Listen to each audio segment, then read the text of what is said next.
रविकांत अपनी जी, कामना कर रहे हैं तो ये कोई बुराई नहीं है पुष्पेन जी।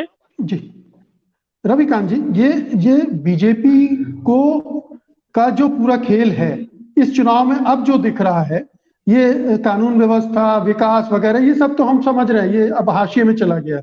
पूरा खेल अब हिंदू मुसलमान पर आ गया है, ये साफ दिख रहा है। क्या ये किसान आंदोलन उसके लिए एक रुकावट बन सकता है, या बीजेपी के पास इससे भी और बड़े अस्त्र शस्त्र हैं अभी शस्त्रागार में, जो अभी निकलेंगे? देखिए, बीजेपी में अगर इतनी ही हिम्मत थी और उनको लगता था कि साहब किसान आंदोलन करते रहे, दिल्ली के बॉर्डर पर बैठे रहे, तो क्या जरूरत थी 3 बिल वापस करने की?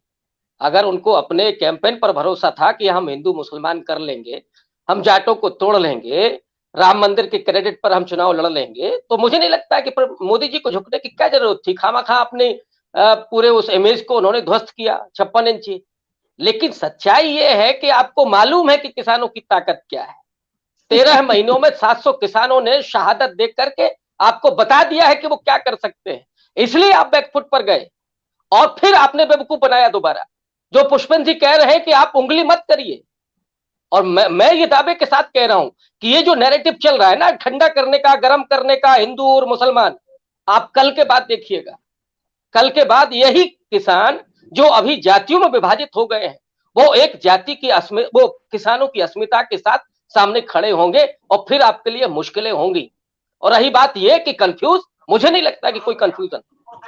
सीधे किसान आंदोलन के लोगों ने यह कहा है कि आपको बीजेपी को हराना है, जहां बिल्कुल स्पष्टता है जो बीजेपी को हराता हो वो सपा का है, आरएलडी का है, बीएसपी का है, कांग्रेस का है, इससे कोई मतलब नहीं है। और उन्होंने अपनी अपनी स्थिति को भी बहुत स्पष्ट कर लिया है। मैं समझता हूं ये अच्छा कदम है कि आप किसी एक राजनीतिक पार्टी के साथ जाते हुए नहीं दिख रहे हैं। आपने एक पक्ष बहुत स्पष्ट कर दिया कि अब बीजेपी को हराना है। और ये जो मुझे लगता है कि ये कदम है वो बहुत महत्वपूर्ण साबित होगा। और किसानों की जो ताकत आज के 1 महीने पहले थी, 1.5 महीने पहले थी, वो खत्म नहीं हुई। माफ कीजिएगा अश्विनी जी, इन्हीं राकेश टिकैत को आप निपटाना चाहते थे। आपके गोदी मीडिया के पत्रकार वहां उनका एक तरह से वो निकालने के लिए, जलसा निकालने के लिए वो बैठे हुए थे कि क्या बेइज्जत करके हम निकालेंगे इनको। लेकिन राकेश टिकैत के 4 आंसुओं ने जो सैलाब पैदा किया है ना, उसकी वजह से ही ये सरकार घुटनों के बल आई। तो इसलिए राकेश टिकैत को या जाटों को अंडर एस्टिमेट करने की कोशिश न की जाए।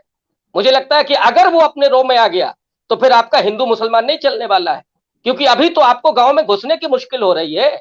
और जब किसान आंदोलन पूरा खड़ा हो जाएगा तब आप क्या करेंगे? आप कितना वोट डलवा पाएंगे?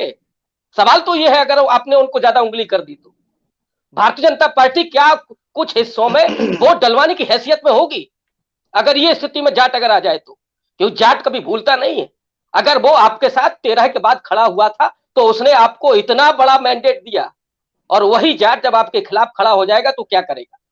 इसलिए जो चौधरी साहब ने कहा है, मुझे लगता है कि उस बात पर भारतीय जनता पार्टी को गौर करना चाहिए और यह भी समझना चाहिए कि जो उन्होंने उनके साथ विश्वासघात किया है वो उस पर अमल करें। उनसे वादा करें कि साहब अभी नहीं करेंगे तो हम 1 महीने बाद करेंगे, प्रोसेस शुरू करें। अदरवाइज जो आप 80 कह रहे हैं ये उल्टा ना हो जाए कि फिर आप 20 में रह जाएं और 80 उधर चला जाए। ये भी तो हो सकता है। ये आपका आत्मविश्वास हो सकता है। ये जनता को और मतदाताओं को आप इतना अंडर एस्टिमेट करके मत चलिए। बिल्कुल। सत्य हिंदी का ऐप डाउनलोड करें गूगल प्ले स्टोर पर।